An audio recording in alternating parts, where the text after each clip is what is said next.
Je m'interroge ce jour, parce que très en colère depuis ce matin.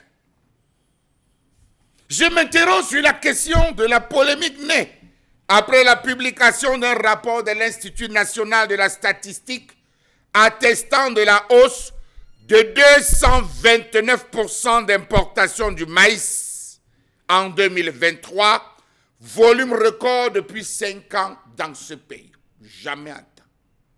Entre 2020 et 2023, le Cameroun a consenti des subventions avec les partenaires internationaux pour à peu près 100 millions de francs CFA pour le développement de la filière maïs en zone rurale.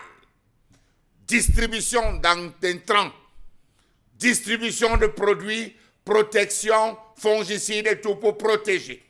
Entre 2020 et 2023, on a eu en termes de financement des projets à haute échelle plus de 4 milliards de francs CFA pour un seul secteur, le secteur maïs. On a mis là-dedans plusieurs projets et programmes portant sur la filière maïs. D'où vient-il qu'on soit à 229% d'importation de maïs en 2023? Comment comprendre ce pays avec les importations à outrance? D'après les données compilées par l'INS, le plus gros volume d'importation de maïs effectué par le Cameroun remontait jusqu'ici à l'année 2021 avec des achats de 34 100 tonnes de maïs, contre respectivement 13 700 tonnes, 14 600 tonnes et 19 600 tonnes en 2018, 2019 et 2020. En 2023, le Cameroun a enregistré son plus gros volume d'importation de maïs au cours de la période de 5 ans, allant de 2018 à 2023.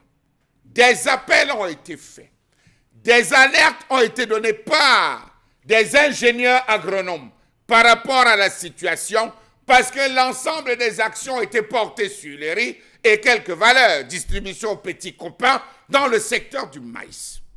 Après une chute significative en 2022, ces importations se sont redressées pour totaliser 3 991 tonnes, représentant une sortie de fonds de 7,8 milliards de francs CFA. Cette tendance contraste avec les années précédentes où les volumes importés étaient beaucoup plus modestes. Soyons sérieux. Qu'est devenue la gestion du programme maïs dans ce pays? La construction à Batchinga d'un complexe de stockage de 5000 tonnes de semences de maïs censées ravitailler l'ensemble du territoire national.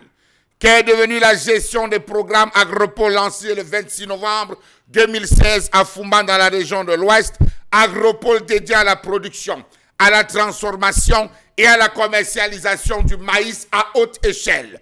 Coût du total du projet, 3,5 milliards de francs CFA à Fumban, avec un apport des bénéficiaires de 61%, soit 2,1 milliards de francs CFA, et un appui de l'État à hauteur de 1,3 milliard de francs CFA. Ce projet allait où?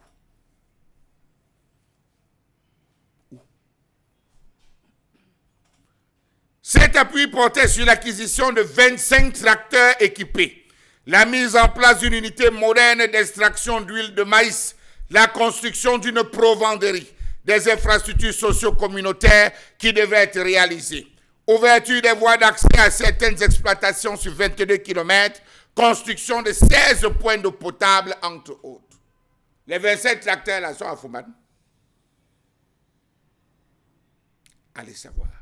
Comment comprendre qu'après une baisse de 64% en glissement annuel sous la fallacieuse accusation de Covid passée, la guerre en Ukraine qui est venue s'ajouter les velléités, les chutes, des montées, les descentes, des coûts mondiaux, les importations de maïs effectuées par le Cameroun sont réparties à la hausse au cours de 2023. Très grave.